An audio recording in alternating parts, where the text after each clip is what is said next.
If you want to see Rob Corddry in an Evel Knievel suit try and top 200 miles per hour in a car, you're in luck. Rob Corddry of MotorTrend's Top Gear America. Good to see you here in person, sir. How are you? Good to see you. It's been too long. I wanted to see you in an Evel Knievel outfit. For a long time, right? That's so many people have said that. So thank you for... Is it because I'm a daredevil?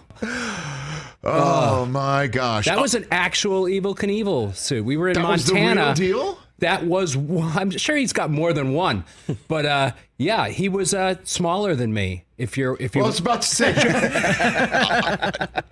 it looked like you putting on, and you, it's a touchy subject. It looked like it was short in the seat. Yeah, is what it looked like. Is what it looked like when you're putting it on. When you're about to go 200 miles an hour, or at least attempt to. You want to feel as comfortable as possible. You want to be in control of what you can control. And that includes the boys? Yeah. I'm one of those guys I'm always tugging at myself. I can never, right now, it's all I can do to not keep my hands off myself because I'm uncomfortable. I'm always physically uncomfortable. And that suit was the worst part of it. Forget the fear. No kidding. I mean, because Rob Corddry here on the Rich Eisen Show, our terrestrial radio audience just returned. We're talking about Top Gear America, season 2 coming up. Just saw a funny clip with you as an Evel Knievel. Is that a fire suit? Is that what it is? Is it like, what is it? Like, what is it? No, here's the thing. So we got a real helmet, real Evel Knievel helmet, and his actual suit. It's just leather. That's it? There's nothing protective about it. We wonder why the guy would break every bone in his body every time he went out.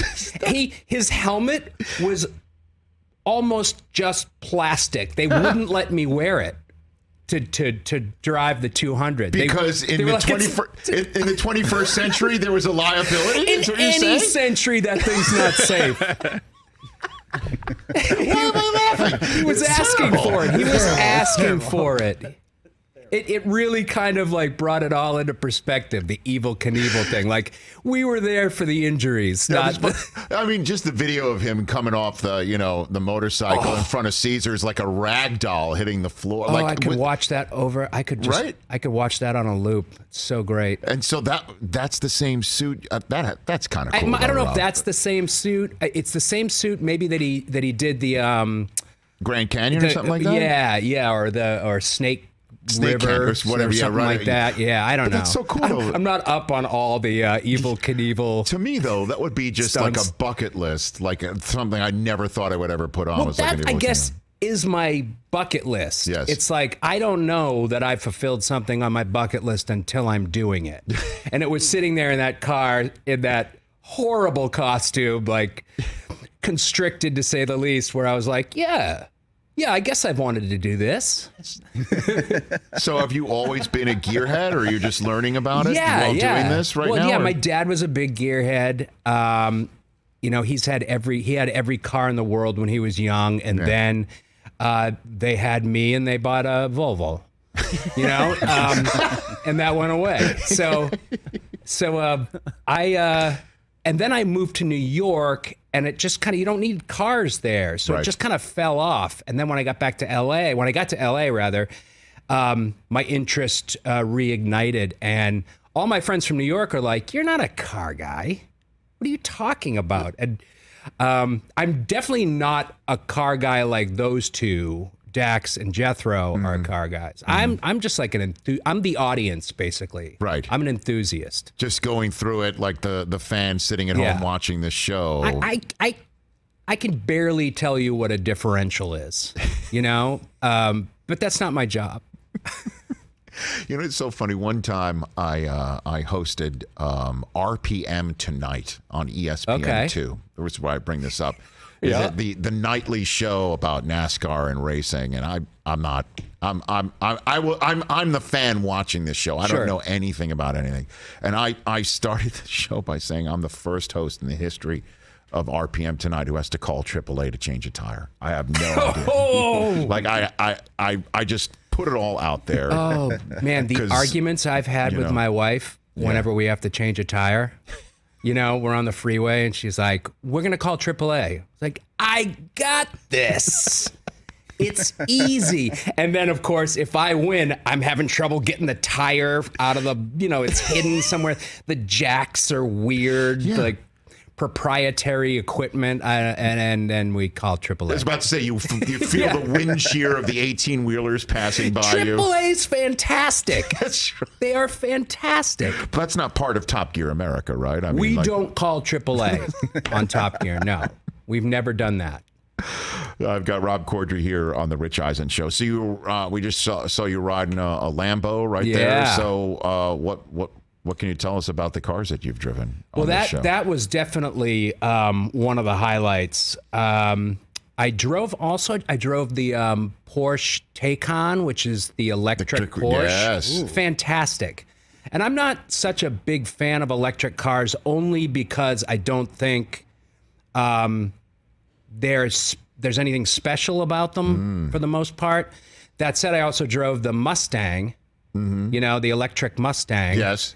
And was that the Mach-E? Is that what it is? The Mach-E, yeah, that's right. And it's it's a boring kind of crossover. And people are arguing about whether it's a Mustang or not. And I'm like, yeah, there's a Mustang badge on it. So, end of discussion. They can just do whatever they want. But these new electric cars, they can haul ass. Well, they can haul ass for a little bit, right? But I love arguing with my friends' sons about how my old Porsche can beat a Tesla in a quarter mile. Maybe not in like a drag race, right? Maybe in like a half mile, I could definitely beat it. My 11-year-old can't get enough of electric cars. He's locked in. They think they're like the greatest thing. He knows everything about electric cars. We made him put like a report together for all of us and deliver us some. As we're in the market for a new electric car, he's helping us out with this whole thing. Yeah, well, man, the Taycan's really good. Yeah, and you could do worse than the Mach-E too. Oh my gosh! Yeah. All right. So, what do you like about doing this show, Rob? I mean, like, are you? I spent the first half of the first season terrified. Terrified. I was this close to quitting. Like, I just wanted out. I felt out of my element. It was affecting the way I was interacting and like doing the job I knew how to do. And then one day we were in Arizona. Yes. And I always choose the right car for the challenges. Yes. Those guys always choose the wrong car. That's my only advantage. Yes. So I had this great Highlander. Not Highlander. That's the wrong car. 4Runner. Yes. And I was the only one to make it up this hill. And I had to actually go back and tow Dax in this big van all the way up to the top of this hill. And after that, I was totally in. I never looked back. You got through it. And from that moment on, it was just fun. It was, everything that the show had promised it was going to be. So you broke the speed barrier, basically, your own personal speed barrier. Yeah. And I keep doing it. And I find that I'm like less afraid in my actual life. What's the most you've ever topped?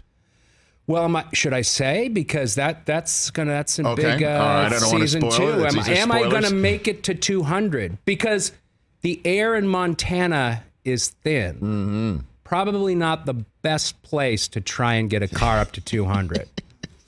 So why not try it in Big Sky Country? Why don't you? Yeah. So when you say we take it down to Death Valley. Wait a minute. I need to follow up on what you just said, Rob Corddry. Yeah. So you say you're less afraid and. What are you doing in daily life? What do you got? I'll do it. That you're such a daredevil now. What are you doing now? I'm not. I'm just like, I guess I'm realizing I was afraid. I was like a more I was a frightened person. I was more less apt to take risks. Okay. And now maybe for better or worse. Yeah. I'm like, it's fun. Okay. And so I'll get hurt someday and then it'll all end. You're like eating pizza before it's cool? I mean, like, is that what you're doing? Yeah, I don't even care, man, right out of the box. This is what I mean? Like, you don't care about the roof of your mouth anymore? Oh, okay. Like that? Speaking of roof of the mouth. Yes, sir. I'll eat those things that will tear the roof of your mouth. Like Now, Captain Crunch. Captain Crunch, great example. Thank you. Tears up the roof of your mouth. The Captain Crunch genre of food. If you eat Captain Crunch, it tears up the your soft palate. I don't mean to nitpick Rob and Chris, but it's Cap'n Crunch. As you know, there's there's an apostrophe. I'm sorry, did I hit that T? We hit that T pretty hard, didn't we? It's like, you know what I mean? Like, it's not. Yeah. I'm sorry. I'm a stickler when it comes to cereal. I apologize to you and to General Mills, assuming they make that cereal. Way, that's General Mills outranks Cap'n Crunch, I believe. I think if you're just actually putting it all together. Hey now. Oh man, that was good. Look at me. Good show. You did a great show today. Thank you, Rob. Yeah, man. I greatly appreciate it. I got Rob Corddry here on the Rich Eisen Show. All right, so are you still locked in on New England sports? Is that you're still not really? I'm not. I found that over the pandemic, I've been locked into no sports. None. Usually you're the other way. I like football. I'm still watch football all the time. I'm in 4 fantasy leagues, still trying to get out of some of them. Yeah. And but other than that, the other day I did watch, and I swore I'd never, not that I even would have the energy about it to swear I wouldn't watch golf. Mm-hmm. But I always, watched golf ironically. Like, it's so silly. And I just started taking lessons. Oh. Yeah. And I just got some clubs. You got now the I am now. in. You got the bug. And I was watching the U.S. Open. It's exciting. Yes. It's nonstop, first of all. Yeah. They don't pause. They're going right from hole to hole. I had no idea. Yeah. Yeah. I had no idea. You could barely take a breath. It's the fastest sport on TV. For people who walk. Yeah, for people who walk. Right, exactly. Yeah. Oh, it's exciting. I love it. Well, now now that you're watching what I guess unironically you're now watching No, golf? I'm watching unironically. Right. So now that you're doing that, watching a major golf tournament like the United States Open or the Masters makes you just want to play more, makes you feel like you got to get out there and do it, because you see these shots, you're like, I can do that, or at least you have it somewhere in here, and then not so much. Well, because I'm at the stage now. I'm glad you say that, because I feel bad about myself. I feel I am so bad at golf. I've taken let's say 6 lessons. Okay, so I'm so bad at. I feel like I was better before. Yes. And I think that's one of the things with golf that happens. Between the temples, you can get really twisted and turned around. Man. Rob. Oh, so you're worse with the lessons, is what you're saying? I'm worse because I have an idea of what I'm doing, and I'm trying to do it right. Oh, yeah. That's no good. You just got to any advice, please? Well, I mean, just keep playing. You got to get out there. Can I bend my left arm just a little bit? Just a little bit. Okay. Just a little bit. You can bend your left arm a little bit. Just a little bit, but not too much. You don't want to go full. All right. You don't want to go full. I have very tight hips. I know you guys know that. Yeah.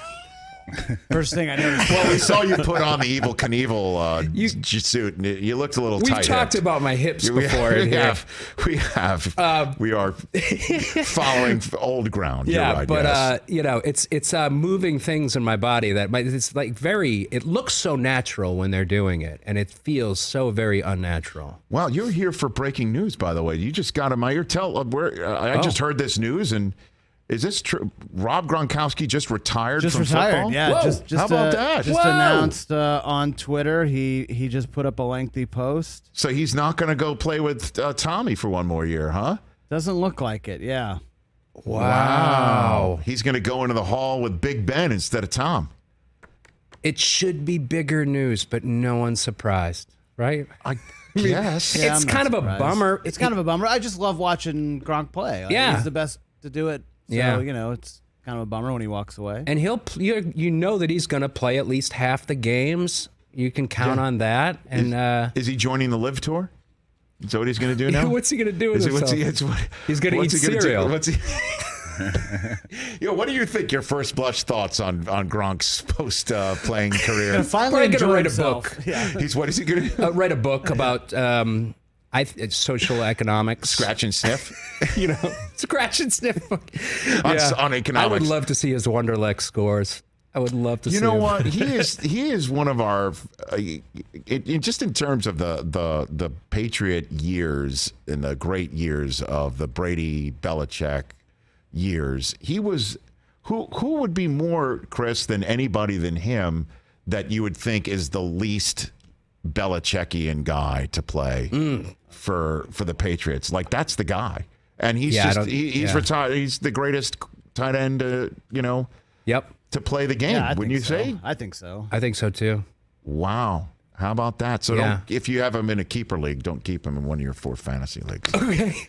Did you say you're in 4? I don't draft Gronk. 4 fantasy league? You're in 4 fantasy Yeah, I'm in leagues? 4 fantasy. One's a family league. All right, but so you can't that's quit been that. getting more competitive. Okay. So one is with a bunch of actor friends. It's called the Hollywood Phonies. Anybody you name drop that you Oh, can yeah. Well, there's a bunch of people that probably been in here before. Jerry O'Connell, Paul Scheer. Sure. Who else is in there? Lots of guys. I can't remember any of them now. All right. Sorry, guys. By the way, I'm just waiting for you to say I'm in this league with Jock Peterson and Tommy Pham and Mike Trout. The Tom Cruise. Yeah, right. Ever All heard these of him? guys. Okay. So you're No, there's I'm just blanking. okay. So you're in 4 of these leagues. I'm in 4 of these, and then there's my main league, which That's I when you quit want to. one league. I used to be in 5. I quit the one that I used to win. Why? Because you I don't just know. It was a 16-team league. Oh, that's what you're in, Chris. Right? Aren't you 16 teams? I'm in a 14. 14. 14. 4 team? No, 14. 14. Yeah, it's kind of luck when you get up to that number in a way. Please because tell him what I hate about that league. We have a no time limit draft. Do you imagine that? Well, could you imagine being in a draft? Are you just go. where somebody takes a half an hour to choose a player? no, that's insane. That's happened. It's insane. Yeah, it's insane. That's insane. It's I happened. like auction drafts. Okay. That's my TJ's an favorite league auction, has an yeah. auction draft, and so You feel like those a real go pretty GM. quick. Oh, they do, huh? Just by design, but because you know who you're gonna Sure. not. I mean, then there's the whole auction strategy involved. You have to nominate people that others will pay up for. Oh, so you blow their salary caps. You have something it like never works. Doesn't work at all. Top Gear America. Pardon me. Top Gear America. MotorTrend's Top Gear America season number 2 starts streaming on July 1 on MotorTrend Plus, Amazon Prime, as well as Roku and Apple TV with Dak Shepard and Jethro Bovingdon. Good to see you. So good to see you, Rob Corddry. Thanks for Come having back me. anytime, man. It's great to see Anytime? you. Anytime. Certainly, if you're bringing shoes like that, Brockman wants Oh, them. man. Did Those you are ask nice. him what size his shoes are? Well, he asked me I if I asked him. wanted to buy them, and I asked him what size. If I wanted to buy, I was trying to sell them. Yeah. What would he leave in? Just his bare feet? And Yeah. he would just take the... Yeah. That's how it works. That's how, That's how it works. sneaker guys do business. Okay, very Buy 'em good. right off your shirt. Certainly come here anytime. Just bring an extra pair of Okay, shoes yeah. next time. I'll buy your shirt too. Is what? At Rob Corddry on Twitter, at Rob_Corddry on Instagram. Everyone check out Top Gear America. Great to see you, Rob. Good to see you.